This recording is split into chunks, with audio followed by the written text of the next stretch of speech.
जब उसने वो लॉकेट देखा, सिर्फ मायूसी थी उसकी आंखों में, ना खुशी ना हैरत, सिर्फ मायूसी थी। समझ गई, सब समझ गई है वो, और दुखी भी हो गई। तो अब आप क्या करेंगे सबिया साहब? झूठ बोलूंगी मैं कहूंगी कि इसरा ने मरने से पहले मुझे लॉकेट दिया। सबिया साहिबा, हो सकता है ये इत्तेफाक आप दोनों के लिए एक चांस बन जाए। मुझे ऐसा लगता है कि सच कहने का वक्त आ गया है। क्या मेरा सच कहने का दिल नहीं चाहता? क्या ये नहीं चाहती कि अपनी बेटी को सीने से लगा लूं और कहूं मैं तुम्हारी मां हूं?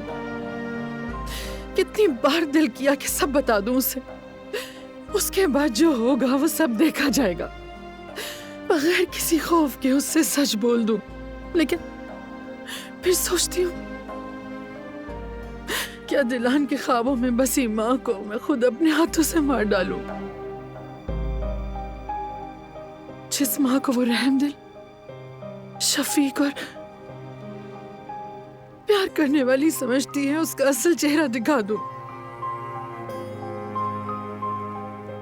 कम से कम उसके ख्वाब ही सही कायम रहने देते हैं।